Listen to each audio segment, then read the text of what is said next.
आप में से कितने लोगों को ये पता है कि आप जो आज खाना खाते हैं वो बोन मैरो में कितने दिन में पहुंचता है? 40 दिन।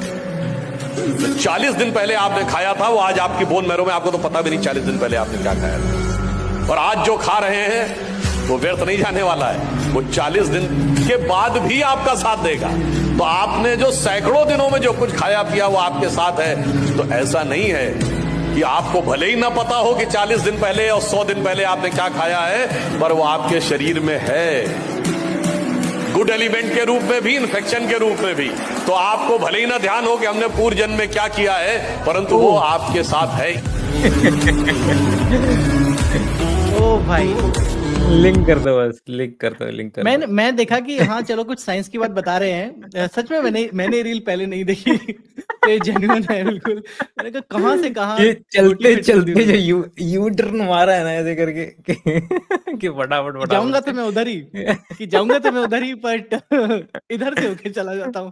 और इसमें भी तो मतलब कि जो चीज हम खा रहे हैं उसकी आइडेंटिटी ही खत्म हो चुकी है ना, मतलब कि the moment you have eaten it वो टूट गया ना, वो द मोमेंट वो टूट गया वो बायोमॉलिक्यूल में कन्वर्ट हो चुका है। नाउ वो मॉलिक्यूल आ रहा है, अगर तुम्हारा एक अमाइनो एसिड है तो वो अगर मैं प्लांट से वो पर्टिकुलर लाइसिन अमाइनो एसिड ले रहा हूँ या अखरोट से ले रहा हूँ या कोई व्यक्ति अंडे से वो पर्टिकुलर अमाइनो एसिड ले रहा है, तो द मोमेंट मेरे पेट में, मेरे मुंह में डाइजेस्ट हुआ, और तो और ये मुंह और पेट एक्चुअल में हमारे शरीर से बाहर है।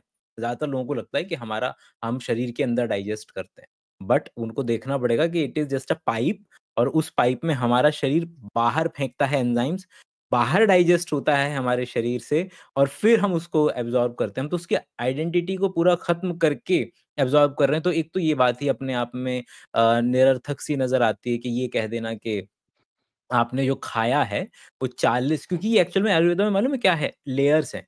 ये पहले दिन आप खाते हैं, फिर इतने दिन बाद वो रक्त बनता है, फिर इतने दिन बाद वो ये बनता है, वीर्य फिर बनता है। करते करते करते वो आखिर में जो है वो ये वीर्य वाली उसमें आता है, जबकि वो इट साउंड्स लाइक कि कुछ चीज डिस्टिलेशन का प्रोसेस चल रहा है, जो कि वो कन्वर्ट होकर के वही चीज आगे बढ़ेगी, जबकि वो एकदम से डिफ्यूज हो चुका है द मोमेंट आपने उसको डाइजेस्ट किया। वो एब्जॉर्ब होकर के कहाँ जाएगा, नोबडी। और 40 दिन तो छोड़ दीजिए, मुझे तो ये भी नहीं याद कि मैंने 2 दिन पहले क्या खाया था। 2 दिन पहले बॉडी क्या को खाया याद था? है ना। आपको याद हो ना हो क्या फर्क पड़ता है, बॉडी को याद है। लेकिन तो वो जब तो हम बोल बिल्कुल रहे हैं, यू टर्न था। अगर उसी एनालॉजी को लगाया जाए उसी तरीके से कि हमें नहीं याद कि 2 दिन पहले क्या खाया था, और वो हमारा शरीर उसको परिवर्तित कर लेता है कॉन्स्टिट्यूएंट्स में, अमाइनो एसिड्स में, बेसिक शुगर मॉलिक्यूल्स में या फैटी एसिड्स में। तो ऐसे ही अगर कर्म का भी सिद्धांत लें तो उसको भी शरीर को नहीं पता, तो जैसे ही शरीर खत्म हुआ वैसे ही कर्म भी उसी के साथ उनका पाचन हो गया। मुझे तो उसके ना इस डायरेक्शन में लगता है कि क्यों नहीं पता, अगर है ये what purpose is it serving, कि वो व्यक्ति को भुलवा दो, क्योंकि उससे तो और भी ज्यादा प्रॉब्लम होने की संभावना होंगी ना, कि भाई भुलवा दो उसको कि उसने क्या किया था क्या नहीं किया। अगर कम से कम उसको याद होगा तो कम से कम हो सकता है कुछ बेटर कर दे, कि चलो मेरे को मालूम है, मेरा रिपोर्ट कार्ड दिख रहा है अभी -5 में चल रहा है, तो चलो मेरे को अच्छे कर्म कर लेता हूँ, जल्दी से मैं इसको 0 ले आता हूँ। उसको आइडिया ही नहीं है कि पीछे वाले में क्या उसका रिपोर्ट कार्ड चल रहा है, तो like how is it even like. आपको याद दिलाने के लिए ये लोग है ना, जितने धर्मगुरु है, फिर उनका काम कहाँ होगा, उनकी दुकानें बंद हो जाएंगी ना। आपको याद रहेगा तो आपको याद नहीं रहना है, और आपको पोस्ट डेटेड चेक लेना है। तो दैट्स द क्या होल लिंक आइडिया। किया है आप देख रहे हैं, क्या कारीगरी थी, आई वाज लिंक किया। सरप्राइज्ड रियली कि सच में क्या हो गया, कैसे क्या हो गया। पूजा में जो चीजें यूज होती हैं, एकदम एब्सोल्यूट साइंटिफिक टर्म में आ जाइए। पूजा में यूज होने वाली हल्दी स्ट्रॉन्ग एंटीसेप्टिक है, इसका पेटेंट है, किंतु परंतु का स्कोप नहीं है। तुलसी स्ट्रॉन्ग इम्यूनो बूस्टर है, एंटीऑक्सीडेंट है, इसका पेटेंट है। पीपल का पेड़ सबसे ज्यादा कार्बन डाइऑक्साइड एब्जॉर्ब करता है, यह बाकायदा साइंटिफिकली प्रूवन है। गाय का दूध, A2 मिल्क, जिसमें गुड कोलेस्ट्रॉल अधिक है और बैड कोलेस्ट्रॉल कम है, यह प्रूवन है। गंगा जल ऑक्सीजन कंटेंट सबसे ज्यादा है, यह प्रूवन है। तो साहब, जो चीजें पूजा में प्रयोग होती हैं वो तो डिजीज को समाप्त करने के लिए है।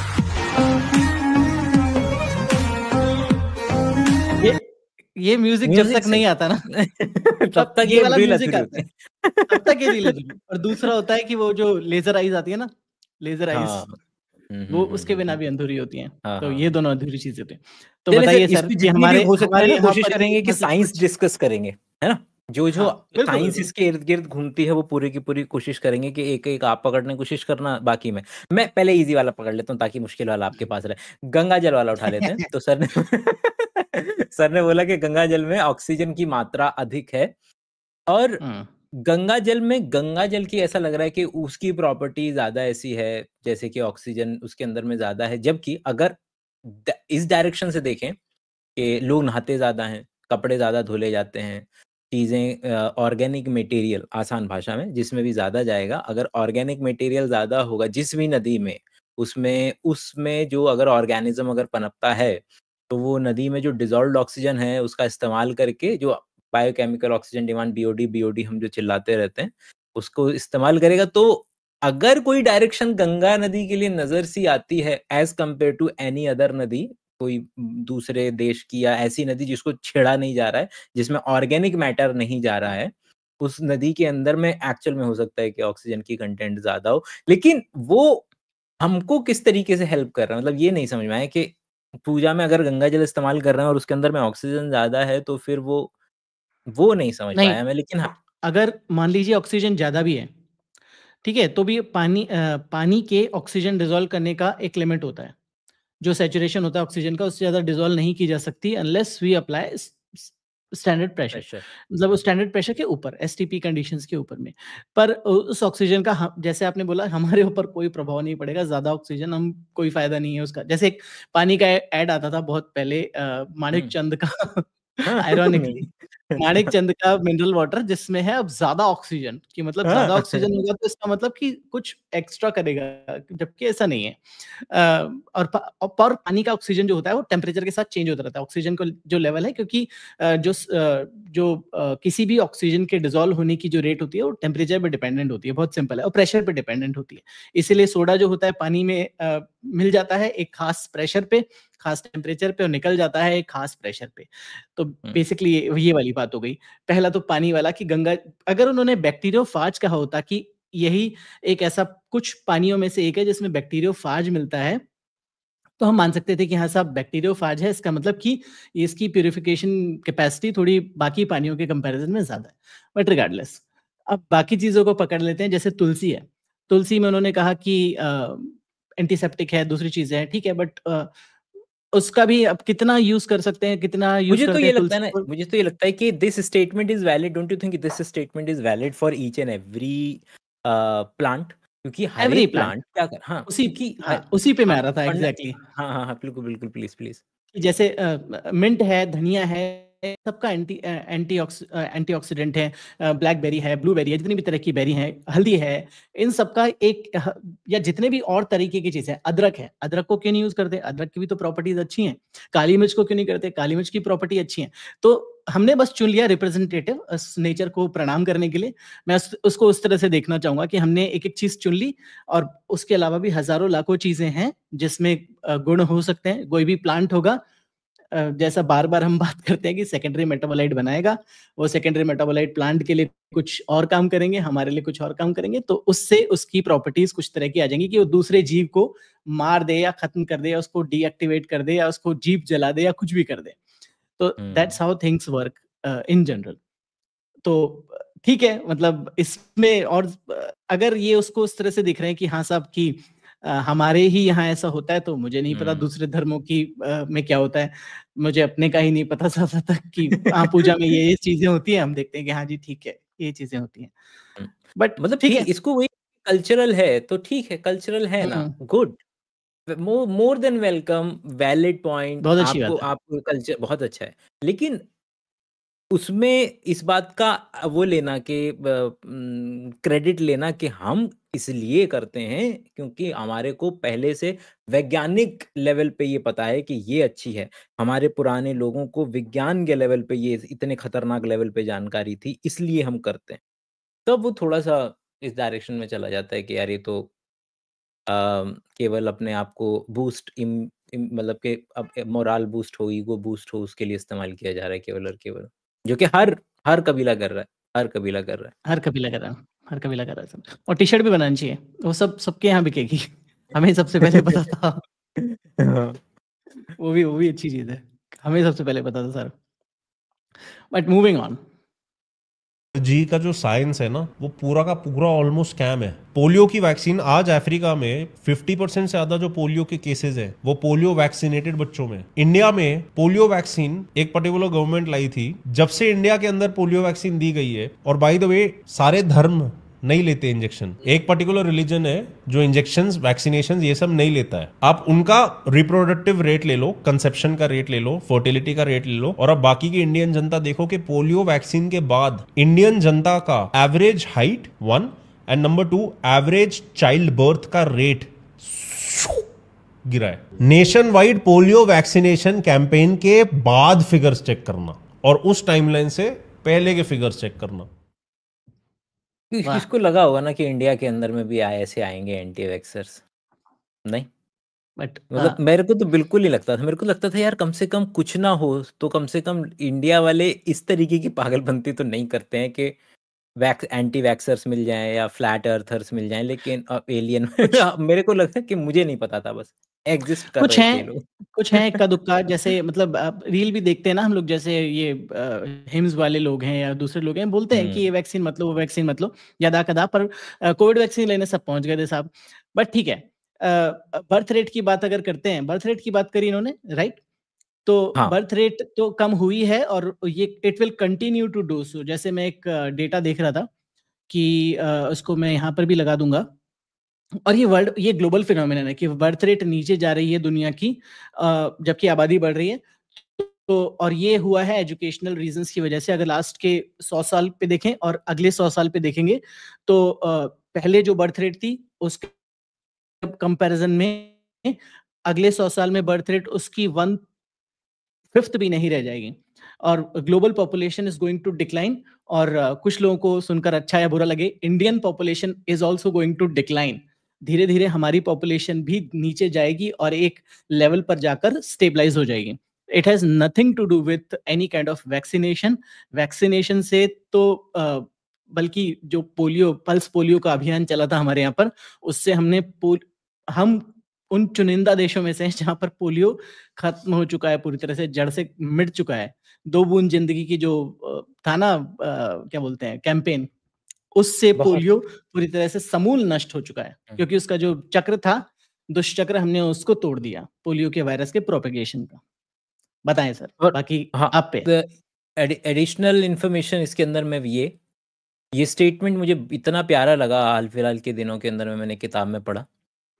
एक ऐसा बंदा जिसने वैक्सीन नहीं लिया है तो वो पर्टिकुलर डिजीज होने की संभावना कम है अगर वो ऐसे मोहल्ले में रहता है जहां सब लोगों ने वैक्सीनेशन लिया हुआ है।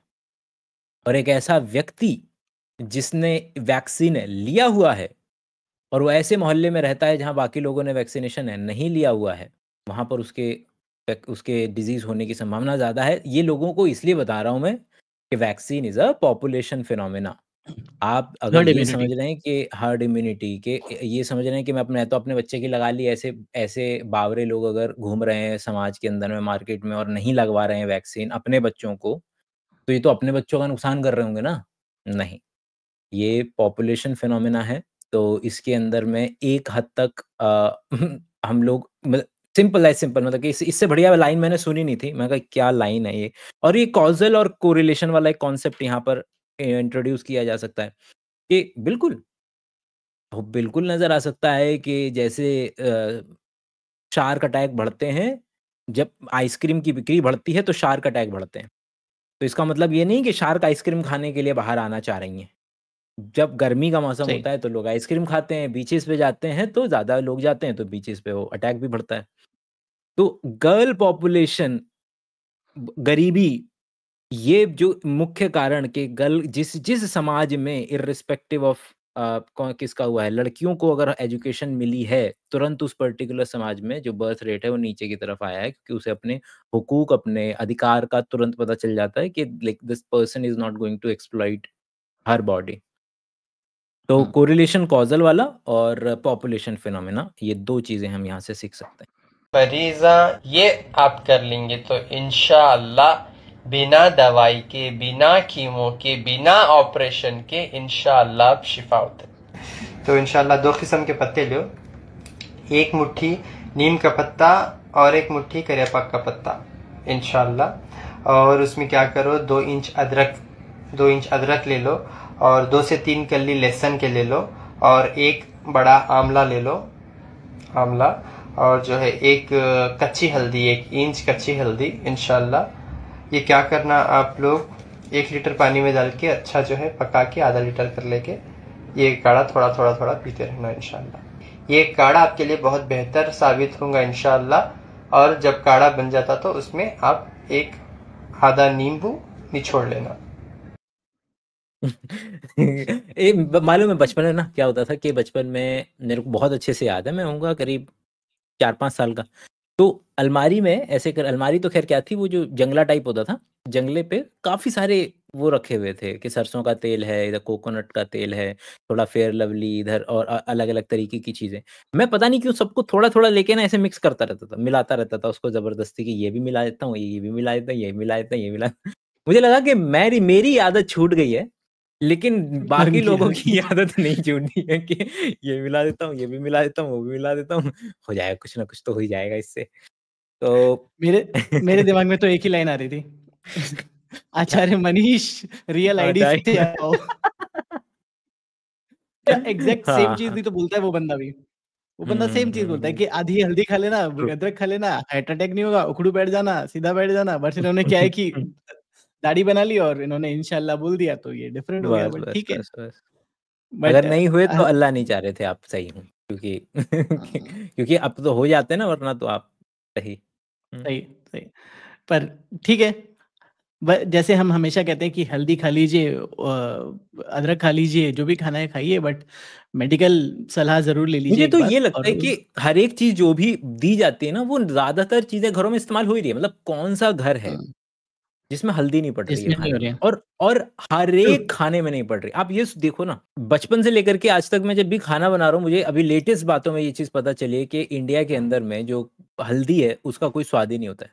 हल्दी का इस्तेमाल किया जाता है as a natural colouring agent केवल और केवल। यहाँ तक कि जब उसको बताते हैं बनाने के वक्त कि इसको डालिए और इसको तब तक भूनिए जब तक इसकी स्मेल ना चली जाए, क्योंकि अगर उसकी अगर हल्दी की स्मेल आएगी तो खाने में अच्छा नहीं लगेगा आपको। आप चाहते हैं वो कलरिंग एजेंट, केवल कलर के लिए उसको इस्तेमाल किया जा रहा है, और हर मील और हर घर दोनों जगह इस्तेमाल हो रहा है। तब भी फिर भी हम को लग रहा है कि उससे पता नहीं क्या हो जाएगा। और it is a colouring agent. और दूसरी बात कि जो उसमें एक्टिव इंग्रेडिएंट है, ये हम पहले भी बात कर चुके हैं अगेन। ये हर रील में ऐसा बोलना पड़ता है आजकल, क्या करें कि ये पहले भी हो चुका है। पर ठीक है, तो जो उसका एक्टिव इंग्रेडिएंट है करक्यूमिन, वो 3 से 4% होता है सर। तो अगर आपने 1 चुटकी अगर डाली हुई तो ठीक है, आपका कलर हो जाएगा। आपके दिल की तसल्ली के लिए आपने कुछ डाल दिया उसमें, बट उसका ज्यादा कुछ फर्क पड़ेगा नहीं उस पे। बट ठीक है, खाते रहिए पिंच ऑफ सॉल्ट और पिंच ऑफ हल्दी से। अगर आपको अच्छा फील हो रहा है तो खाते रहिए। पर ये जो बोलते हैं ना, कच्ची हल्दी खाने को बोलते हैं। जो कच्ची हल्दी है, जो उसका टेस्ट सच में कड़वा होता है, कसैला होता है, उसकी बात करते हैं लोग। कच्ची हल्दी खा लो, अदरक खा लो, तो उससे डायरेक्ट तुम्हें ज्यादा मिल जाएगा थोड़ा। बट इट इज अगेन क्योंकि वो कच्ची है, उसमें वाटर का कंटेंट ज्यादा है, तो करक्यूमिन और भी कम हो जाएगा। यहाँ पर बात कर रहे थे, जो पाउडर की बात कर रहे थे, जो हल्दी पाउडर है, उसमें करक्यूमिन इतना होता है। कच्ची हल्दी में तो और कम होगा। एक और इंटरेस्टिंग बात, अगर आपको लग रहा है कि उसके अंदर में एक ही कम मॉलिक्यूल है, क्या उसके अंदर में वो अपने आप को बचाने के लिए इतने सारे मॉलिक्यूल्स उसने रखे हुए हैं। और अगर आपने उन मॉलिक्यूल्स को, जो कि पता भी नहीं है हमें कौन है, क्या है, कितने हैं, कैसे हैं, एक थ्रेशोल्ड से ऊपर की कंसंट्रेशन में लिया, तो actually will harm your body. आपके लिवर के ऊपर प्रॉब्लम्स आएंगी, और जो कि वैलिड हमारे पास विद रिसर्च केसेस हैं कि जिसकी वजह से मतलब लोगों को लग रहा है कि नहीं ये तो डायरेक्ट इलाज करेगी ना, ये तो इलाज है पूरा का पूरा। नहीं, उसके अंदर में अगर करक्यूमिन अगर आप चिल्ला रहे हैं, तो करक्यूमिन के अलावा 500 और ऐसे मॉलिक्यूल्स होने वाले हैं उसके अंदर में, जो उसी हल्दी के लिए स्पेसिफिक है। अजीनोमोटो का यूज बहुत ज्यादा होता है बाजार के खाने में, तो स्पेसिफिकली कितना डेंजरस है ये? ब्रेन सेल डिस्ट्रॉय हो जाते हैं। जैसे ही आपने लिया, ब्रेन सेल को ये किक करता है शराब और अफीम की तरह। वाह, 15 मिनट के अंदर वो एक्साइटमेंट, ब्रेन सेल की उत्तेजना इतनी बढ़ जाती है, वो मर जाती है। पहले प्रसन्नता और उसके बाद डिप्रेशन आता है। 15-20 मिनट बाद। हम उस पर ध्यान नहीं देते। क्या हुए, 15-20 मिनट हजारों या लाखों ब्रेन सेल कोकेन की बात करें एडिक्ट क्या? बनाता है, आपको बार बार लेना पड़ेगा। फूड इंडस्ट्री है, उसको ये थोड़ी बताया कि आपके ये खाने से आपके बच्चे और पूरी जनरेशन बीमार होगी। उनको क्या बताया, एडिक्ट हो जाएंगे लोग। तीसरी समस्या क्या है इसके साथ, यहाँ से जो यहाँ मैसेज आता है ना, पेट भर गया, मैसेज बंद, खाते जाओगे, खाते खाते मर भी जाओगे तो ये मैसेज नहीं आएगा कि पेट भर गया। खाते खाते मर भी जाओगे, वाह। मुझे शुरू में ऐसा लगा कि कोकेन की बात हो रही है। नहीं नहीं नहीं। हाँ सर, क्योंकि उन्होंने बताएं। बोला कि ब्रेन सेल खत्म हो जाती हैं। तो बेसिकली जिनको पता नहीं, again Ajinomoto is MSG, monosodium glutamate, जो कि सोडियम सॉल्ट है ग्लूटामिक एसिड का, जो एक अमाइनो एसिड है। तो इट्स अ फूड एडिटिव, ये जो आपके खाने को अलग सा जो अरोमा टेस्ट देने के लिए डाला जाता है। तो अभी इसका मैं चेक कर रहा था कि इसका सेफ लिमिट क्या है, मतलब डेली डोसेज कितना है सेफ लिमिट। तो FDA ने इसका जो डेली लिमिट बताया तकरीबन 2400 मिलीग्राम पर डे के आसपास में बताया। और एक फास्ट फूड की सर्विंग में अगर हम मतलब जबरदस्त वो अजीनोमोटो डाल भी रहे हैं फॉर एग्जांपल, तो उसमें वो 500 मिलीग्राम से ज़्यादा नहीं होगा, मतलब आधे चम्मच के आसपास में, उससे ज़्यादा नहीं होगा। तो अगर आप दिन में अगर हिसाब लगा लिया जाए मोटा मोटी कि 4 बार भी अगर आप फास्ट फूड खा रहे हैं तो आपका 2000 के ऊपर नहीं होगा। तो अगेन जो बहुत ज़्यादा भर-भर के खा रहे हैं, वो तो उनको अपनी लाइफ चॉइसेस के बारे में वैसे भी सोचना चाहिए कि यार फास्ट फूड वैसे भी नहीं खाना चाहिए। इट्स नॉट जस्ट अजीनोमोटो या MSG, और भी हज़ार तरह की प्रॉब्लम्स हैं अल्ट्रा प्रोसेस्ड फूड के साथ में, हार्ट डिजीज़, डायबिटीज़, स्ट्रोक, 10 तरह की और चीज़ें। बट MSG मतलब आप थोड़े अमाउंट में खा रहे हैं तो it's not going to do much harm, ये हम बोल सकते हैं, जैसे मैं तो बाकी इसको चीज़ों इस के साथ डायरेक्शन में। से देख रहा हूँ ना कि ये तो ऐसा भी कोई मॉलिक्यूल नहीं है जो हमारे नॉर्मल खाने में ना मिलता हो। आप नमक खा रहे हैं, वही। Sodium chloride, Na+, monosodium glutamate का क्या मतलब है? आपका एक उसके ऊपर में Na+ लगा हुआ है, एक Na+ लगा हुआ है। ग्लूटामेट लगा हुआ है। ग्लूटामेट अमाइनो एसिड है, और आपका जितने भी तरीके की आप मतलब आप वो फूड नहीं निकाल पाएँगे जिसमें ग्लूटामिक एसिड या नहीं मिल रहा हो, ग्लूटामेट ना मिल रहा हो। जिस यस। तरीके से कार्बोक्सिलिक एसिड होता है और उसी का जो आयनिक वर्जन होता है उसको हम कार्बोक्सिलेट कह देते हैं, तो उसी तरीके से ग्लूटामिक एसिड है, COOH अगर उसमें लगा हुआ है तो ग्लूटामिक एसिड हो गया, और COO- उसके अंदर में लगा हुआ है, H मतलब कि उसका हट गया है, तो वो ग्लूटामेट हो गया। और मतलब आपके शरीर में, मसाला लैब का ही रेफरेंस दूँगा मैं, कि किलोग्राम्स में है ग्लूटामेट आपके शरीर के अंदर में, और मेरे को तो लगता है कि ये डेटा क्रॉस चेक करना पड़ेगा, बहुत ज़्यादा होगा। समझ रहे हैं? मतलब वो 2 मिली वो ग्राम्स में जाएगा, गारंटी के साथ हुँ, ग्राम्स में जाएगा, वो मिलीग्राम्स में हुँ। हो ही नहीं सकता, क्योंकि वो हमारे खाने का हिस्सा है ना। एक अमाइनो एसिड ही तो है, एक अमाइनो एसिड की सेफ लिमिट कैसे वो की जाएगी, एक इंडिपेंडेंटली, आप समझ रहे हाँ, हैं? वो मतलब लिटरली वो एक अमाइनो एसिड है। इसको इसको इस तरह से देखा जाए कि जब वो अलग-अलग हो गया है, मतलब सोडियम अलग हो गया और वो अलग हो गया, तो वो अमीनो एसिड है। और जब वो उसके साथ सोडियम चिपक गया है तो वो एक सॉल्ट है, सॉल्ट की तरह बिहेव करेगा। मोनोसोडियम ग्लूटामेट, मोनोसोडियम मतलब सॉल्ट ग्लूटामेट। ही है ना वो टेक्निकली।